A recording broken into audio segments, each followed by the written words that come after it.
حضرت عباس کی شہادت کے بعد جب قیام کی طرف امام حسین خالی مشق اور لہو میں ڈوبا علم لے کر آ رہے تھے، بچے دور سے اپنے چچا عباس کا انتظار کر رہے تھے۔ جیسے ہی علم کو دیکھا تو بی بی سکینہ نے کہا، میرے چچا عباس آ رہے ہیں۔ بس خالی مشق پر جیسے ہی نظر پڑتی ہے، آپ اپنے بابا سے لپٹ کر فریاد کرتی ہیں کہ اے میرے بابا، شاید ان ظالموں نے میرے چچا کو بھی شہید کر دیا، میں ان کے لیے بد دعا کرتی ہوں۔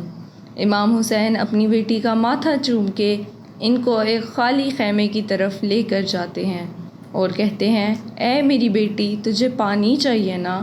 آپ زمین پر ہاتھ رکھ کر جیسے ہی ہٹاتے ہیں تو وہاں سے پانی ابلنا شروع کرتا ہے۔ سکینہ نے جیسے ہی پانی کو دیکھا وہ خوش ہونے لگی۔ امام حسین نے فرمایا، اے میری بیٹی، خیام سے باہر کی طرف نگاہ کر۔ جیسے ہی بی بی سکینہ باہر کی طرف دیکھتی ہیں تو لاتعداد انسان ہیں جو اپنی زباں باہر نکال کر حسرت سے بی بی سکینہ کو دیکھ رہے ہیں۔ امام حسین نے فرمایا، اے میری بیٹی، اگر آج تم نے یہ پانی پیا تو قیامت تک تمہارے نانا کی امت حوض کوثر سے محروم رہے گی، اسلام سے محروم رہے گی۔ بی بی سکینہ نے کہا، اے میرے بابا، اگر میرے نانا کی امت کی شفاعت کے لیے میرا پیاسا رہنا ضروری ہے تو میں پیاس برداشت کر لوں گی، ہر ستم برداشت کر لوں گی۔ بس بی بی سکینہ صبر کرتی رہیں۔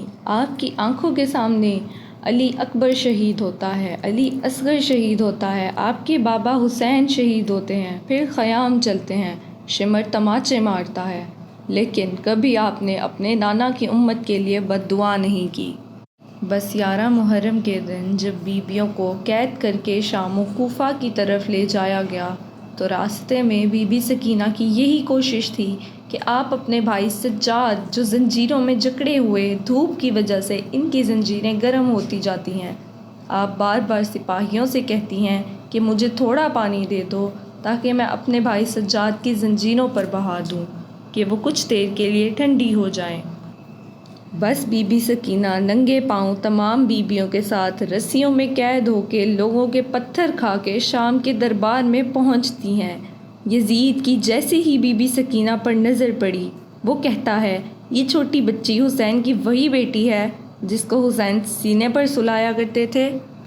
سپاہی کہتے ہیں، ہاں۔ تو یزید حکم دیتا ہے کہ یہ بچی کو تمام بیبیوں کے ساتھ قید میں نہ رکھو بلکہ کسی اندھیرے زندان میں رکھو تاکہ یہ اپنے بابا کو یاد کر کے تڑپتی رہے۔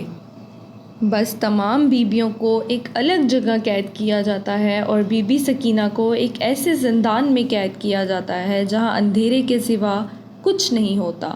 بس وہ 4 سالہ بی بی اپنے بابا کو بار بار یاد کر کے روتی۔ کچھ دن ہی گزرے، اس چھوٹی بچے کے رونے کی آواز محل میں اس طرح گونجتی کہ یزید کو نیند نہ آتی کہ امام حسین کا کٹا ہوا سر اس بچی کے پاس بھجوا دو، جب یہ کٹا ہوا سر دیکھے گی تو خود چپ ہو جائے گی۔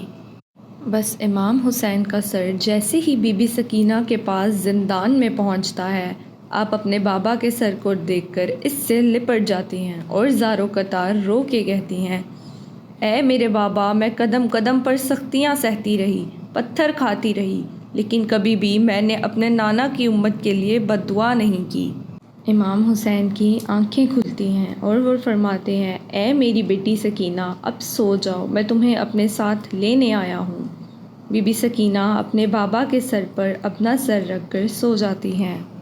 بس زندان میں خاموشی ہو جاتی ہے۔ جیسے ہی سپاہی آ کر دیکھتے ہیں تو بی بی سکینہ دارالفنا سے دارالبقاء کی طرف کوچ کر لیتی ہیں۔ امام سجاد کو جب علم ہوتا ہے، آپ اور تمام بیبیاں زارو قطار روتی ہیں۔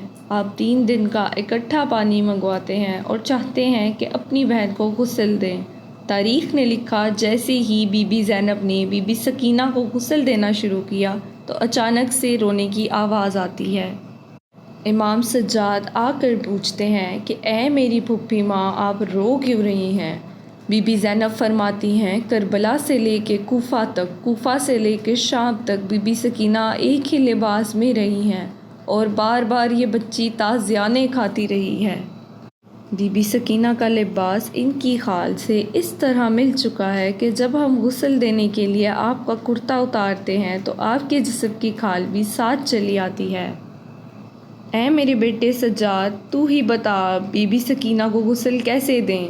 امام سجاد فرماتے ہیں، میری بہن سکینہ کو اسی پھٹے ہوئے کرتے کے ساتھ تدفین کرتے ہیں۔ یہ میری چھوٹی بہن اسی حالت میں قیامت کے دن اپنے نانا رسول اللہ سے ملے گی۔